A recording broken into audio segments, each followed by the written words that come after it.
Halo teman-teman, bertemu lagi dengan saya di RC13 Channel. Apa kabar semuanya? Semoga Anda dan kita semua baik-baik saja, tetap semangat menjalankan aktivitas hidup. Teman-teman sekalian, di video kali ini saya akan kembali ke bahasan tentang beberapa teori yang banyak digunakan dalam literatur komunikasi, termasuk komunikasi politik. Nah, pada kesempatan ini saya akan menjelaskan tentang salah satu di antara teori komunikasi tersebut, yaitu paradigma naratif atau naratif paradigm yang diperkenalkan oleh Walter Fisher. Nah, paradigma naratif ini sesungguhnya ingin menekankan bahwa manusia itu pada dasarnya adalah makhluk pencerita, Homo narans, ya. Dan pertimbangan akan nilai, emosi, estetika itu jauh lebih penting, jauh lebih diutamakan daripada pertimbangan logika tradisional.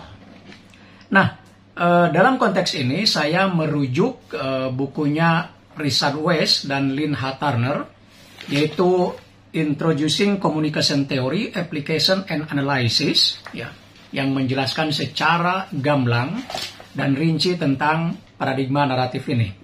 Nah, yang menarik, buku ini selalu menjelaskan dengan cerita sebelumnya, dengan mengisahkan sesuatu sehingga memudahkan kita untuk masuk ke dalam teori yang kita bahas. Nah, dalam konteks paradigma naratif, cerita yang diajukan atau yang dijelaskan oleh Richard Weiss dan Lynn Turner adalah tentang seorang mahasiswa, dalam hal ini Miles Campbell, sebut saja Miles, yang di kampusnya itu akan diadakan pemilihan untuk menjadi ketua asosiasi mahasiswa multikultural. Nah, singkatnya adalah bahwa ada dua calon yang kemudian diketahui oleh Miles melalui teman-temannya di dormitory gitu ya. Yang pertama adalah Laura Huyghe, kemudian yang kedua George Vega. Nah, pada saat diperlihatkan kepada Miles selebaran kampanye tentu saja dari timnya atau yang pendukungnya Laura ini adalah keturunan Asia Dia membaca selebaran itu dan selebaran itu penuh dengan catatan-catatan atau pernyataan-pernyataan yang argumentatif, logis, dan seterusnya dari Laura, semacam menjelaskan prinsip-prinsip atau hal apa saja yang akan dia lakukan kalau terpilih, dengan tentu saja redaksi yang keren, dengan argumentasi yang meyakinkan, sehingga kemudian Miles merasa, wah ini keren nih. Tetapi kemudian Teams yang lain, artinya yang pendukungnya George Vega, kemudian memberikan juga selebaran tentang George Vega ini, atau yang mengkampanyekan si George ini. Nah, ketika Miles membaca, dia justru langsung lebih tertarik dengan yang pertama. Karena apa? Karena di selebaran yang kedua ini isinya bukan pernyataan-pernyataan argumentatif dan seterusnya, tetapi adalah sebuah cerita.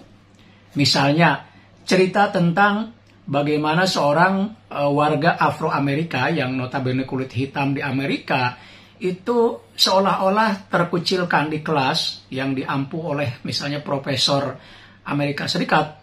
Dikucilkan itu misalnya setiap kali wanita Afro-Amerika ini mengajukan pertanyaan, itu sepertinya tidak digubris. Ketika ingin menyampaikan pendapat, sang profesor justru mengalihkan kepada mahasiswa yang lain. Sehingga keberadaan Afro-Amerika itu seolah-olah tidak diapresiasi di dalam kelas itu. Dan beberapa cerita yang lain yang isinya hampir serupa. Nah, ternyata Miles kemudian jatuh cinta kepada selebaran kampanye yang kedua ini. Karena apa? Karena ini lebih menggugah dirinya. Nah, inilah yang menjadi inti daripada paradigma naratif. Bahwa ternyata cerita yang dibangun, yang disajikan oleh orang oleh tokoh, itu ternyata mampu menggugah para pembacanya. Dan pada akhirnya kemudian membuat para pembacanya itu jatuh hati kepada si tokoh ini. Nah, inilah paradigma naratif. Untuk semakin memperjelas paradigma naratif, maka kemudian Walter Fisher itu memberikan 5 asumsi dari paradigma naratif yang itu membedakannya dengan logika tradisional ya, atau dunia logika tradisional yang selama ini kita pegang atau kita yakini ya. Pertama, ya, asumsi yang pertama adalah bahwa manusia adalah makhluk pencerita, seperti yang udah saya singgung di awal bahwa manusia adalah homo naran, manusia itu makhluk pencerita. Ini sebagai antitesis dari bahwa manusia adalah makhluk rasional. Jadi kalau paradigma dunia rasional kan selama ini lebih menekankan bahwa manusia itu makhluk yang rasional, yang logis. Segala sesuatu itu diukur oleh akal. Tapi paradigma naratif itu lebih menekankan bahwa manusia itu makhluk pencerita, membangun sesuatu melalui cerita.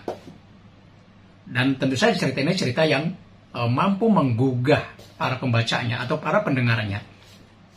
Kemudian yang kedua, atau asumsi yang kedua adalah pengambilan keputusan dan komunikasi didasarkan pada pertimbangan yang sehat. Nah, pada pertimbangan yang sehat. Ini sebagai lawan dari paradigma dunia rasional bahwa pengambilan keputusan didasarkan pada argumen. Nah, paradigma naratif itu lebih menekankan pada pertimbangan yang sehat. Pertimbangan yang sehat itu terkait dengan emosi, estetika dari si pembaca, si pendengar. Apalagi kalau kemudian cerita itu bisa relate dengan apa yang dialami oleh si pendengar. Ya, kasus Miles tadi juga begitu jatuh hati kepada George Vega karena ceritanya memang relate dengan kehidupan dirinya. Sehingga kemudian itu dijadikan pertimbangan.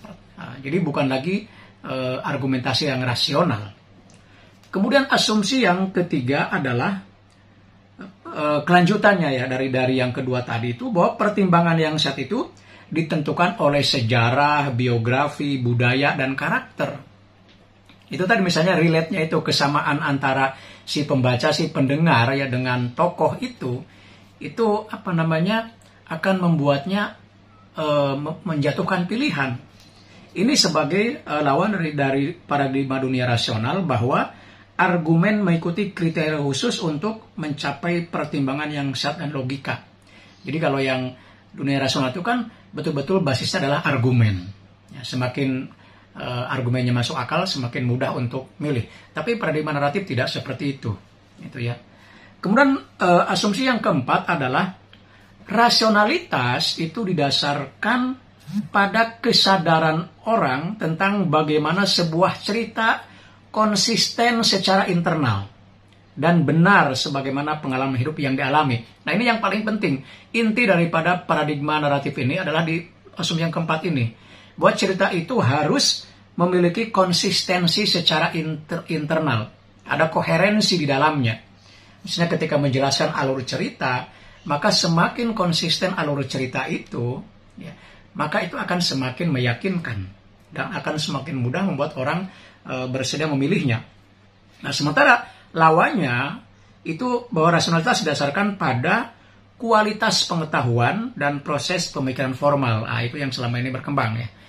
Jadi sekali lagi dalam konteks paradigma naratif itu, konsistensi sebuah cerita internal itu akan sangat menjadi pertimbangan yang sangat kuat. Juga kebenaran atau ketepatan yang ditampilkannya. Nah, ini cocok untuk melihat bagaimana misalnya pernyataan-pernyataan para politisi, tokoh-tokoh politik. Apakah misalnya pernyataannya itu mengandung konsistensi secara internal ataukah tidak? Mengandung ketepatan atau tidak? Nah, itu. Dan asumsi yang kelima atau yang terakhir adalah bahwa dunia dialami oleh orang-orang sebagai sebuah kumpulan cerita yang harus dipilih salah satunya. Ketika kita memilih, kita menjalani hidup dalam sebuah proses penciptaan ulang yang terus-menerus. Nah, ini sebagai lawan dari bahwa dunia dapat direduksi menjadi sebuah rangkaian hubungan logis yang disingkap melalui pemikiran logis. Ya, kalau yang logika rasional seperti itu ya. Jadi, sekali lagi bahwa dalam dunia ini ada banyak cerita. Dan ya kita memilih cerita itu ya dari sekian banyak. Nah,